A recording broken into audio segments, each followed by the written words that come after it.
Waldaa Araaraa magaalaa Naqamtee keessatti maaltu ta'aa jira? Waan nama ajaa'ibudha. Dhageessaniittuu laata? Warri bakkeessaa ilaaltan keessa isaatti wanta ta'u beektu? Tilmaamtaniittu? Asii achi gaafa ilaaltanii fi keessa isaatti wanti ta'u baay'ee isin ajaa'iba. Mee dhaggeeffadhaa. Tokko tokkoon isiniif qoonna. Kun Gonfoo Miidiyaadha. Waldaan Araaraa nama Waaqayyoo Raajii Masarat Taayyeetiin magaalaa guddoo dhiha Oromiyaa kan taate magaalaa Naqamteetti hundoofte. Waldaan kun erga hundeeffamee kaasee hojii fayyisuu humna Waaqayyoo hojjechuun cinatti hojiiwwan gurguddaa qabatamaan argaa jirru kanneen armaan gadii kana hojjeteera. Inni tokkoffaan fayyina irrattidha.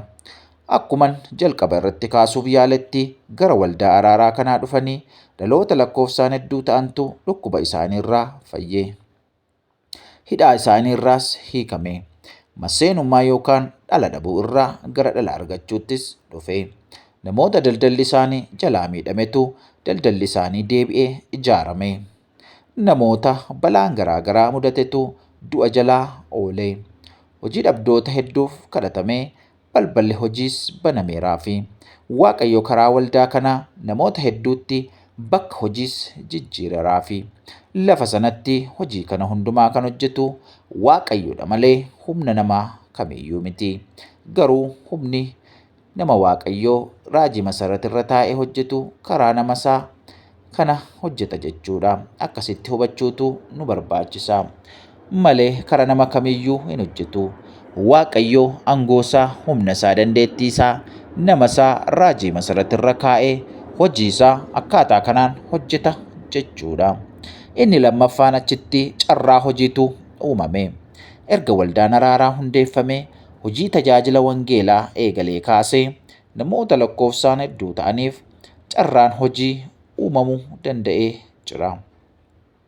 Hojjetoota waldichaa gubbaa hanga gadii jiraniif Waaqayyo karaa raajii kana balbala jiruuf jireenya saaqeera. Kun dhugaa haalamuu hin dandeenyedha. Waldaan kun hojjetoota dhibbaan lakkaa'aman qabdi. Kana ani ija kootiin argeera. Waggootan magaalaa Naqamtee jiraadhe keessatti haala itti waldaan kun amantoota qabattu haalaan hordofaan ture.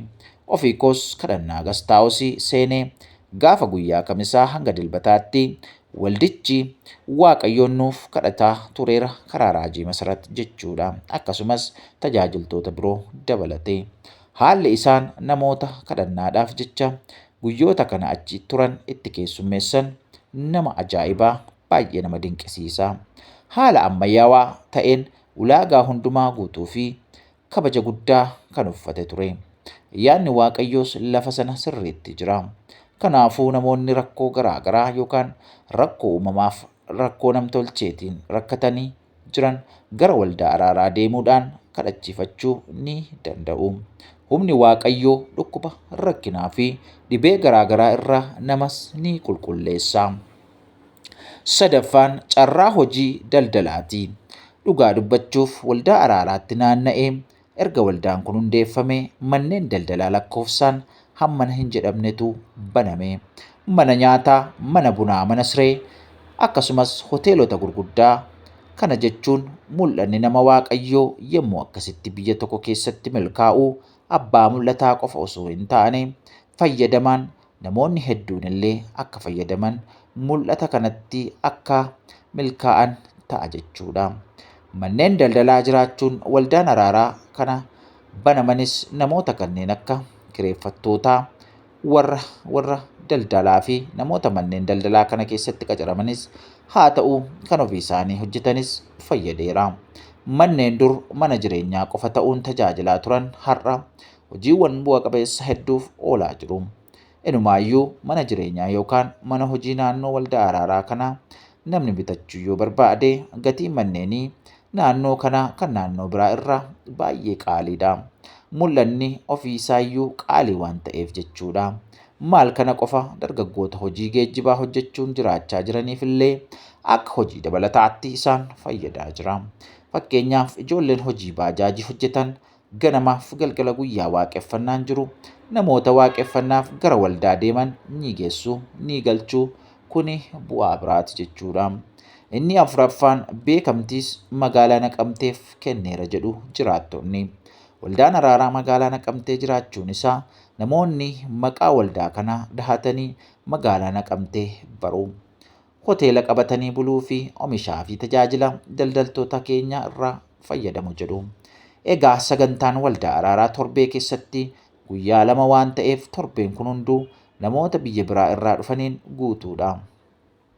Akkasumas yeroo hundumaa jira waan ta'eef gama biraan magaalaan Naqamtee namoota haaraa yookaan keessummoota hedduudhaan torbee gara torbeetti baramaa jirti jechuudha. Kun ammoo gama turizimii harkisuuttis nu geessa. Namni haaraan tokko gara magaalaa Naqamtee waldaa Araaraa waaqeffachuuf dhufee osoo hin jaallatiin magaalaa keessa naanna'ee magaalaa daawwataa jechuudha. Inni shanaffaan deeggarsa namoomaati. Inni kun wanta baay'ee irratti xiyyeeffatamedha. Waldaan Araaraa yeroo rakkootti uummata keenyaaf dhaqqabuudhaan qixxee hin qabdu. Balaa hongee godina Booranaa mudate yommuu namoonni sababa walitti bu'insa garaa garaan miidhaan irra ga'u hiyyeessotaaf hiixachuu fi ijoollotaaf deeggarsa barnootaa taasisuudhaan beekama. Ganna darbe keessa yommuu balaan lolaa jiraattota magaalaa Naqamtee hube waldaan kun deeggarsa guddaa gochuusaas ni beekna. Biyyoota garaa garaattis akkasuma. Faarfattoota keenya yommuu isaan qophii tokko qabaatan albeema isaanii eebbisiifatan bira dhaabbatee ayyaanatti akka isaan jabaatan ni godha. Kunis isa hundi keenyayyuu beeknudha. Kan nuyi hin beekne kan Waaqayyo argu immoo wantoota gaggaarii waldaa Araaraa keessatti ta'u wantoota baay'eetu jira. Dhugaadhumatti namni Waaqayyoo Raajiin Masarat nama fakkeenyummaa gaarii qabuu fi nama irraa baratamudha. Waldaan Araaraa waldaatti namoonni fayyanii galan qofa osoo hin taane dhaabbata guddaa giddugala deeggarsaa ta'ee uummata keenya tajaajilaa jirudha. Egaa ergaan keenya ni dhuma. Namoonni mul'ata qabdan mul'anni keessan saba hedduu bira akka dhaqqabutti yookaan dhaqqabees rakkoo tokko akka furutti Waaqa keessan kadhadhaa. Yommus akka waldaa Araaraa kanatti fakkeenyummaa gaariidhaan itti fufuu dandeessu. Walumaa galatti tajaajilaan wangeelaa yookaan Raajiin Masarat kun nama baay'ee tasgabbaa'aa fi amala qabeessa yeroo hundumaa kadhannaatti yeroo isaa dabarsudha. Oduu kan biraan kan gurra isaarra hin yaane nama yeroo hundumaa hojii wangeelaa fi waa'ee isaa dhiisee waa'ee saba Waaqayyoof Waaqayyoo wajjin haasaa ooludha. Tajaajilli isaas immoo tajaajila fakkeenyummaa gaarii qabuu fi harki Waaqayyoo irraan mul'atudha. Malee waldaa Araaraa keessatti waan hamaan wanti ta'u hin jiru. Wanta namatti tolu, wanta nama gammachiisutu ta'a jechuudha. Naqamteen biyya eebbifamtuu akkasuma immoo Raajiin Masarat nama Waaqayyoo Naqamteef biyya keenya addunyaaf kennedha. Kanaaf egaa nama hundumtuu rakkoo garaa garaa kan qabdan nam-tolchees uumamaanis dhaqaatii Waaqayyoon achitti kadhadhaa, araara kadhadhaa, Waaqayyoo isin fayyisaa, isin gargaara. Reen fayyisuu Waaqayyoo lafa sana buufatee jira. Waaqayyo baraaf jireenya keessan haa eebbisu. Kun miidiyaa keessan Gonfoo miidiyaadha. Haaraa kan taatan subscribe gochuudhaan maatii nuuf ta'aa isiniin jenna. Hiriyoota keessaniif qoodaa. Eebbifamaa yeroo dansaa qabaadhaa isin jaallannaa galatoomaa isiniin jenna.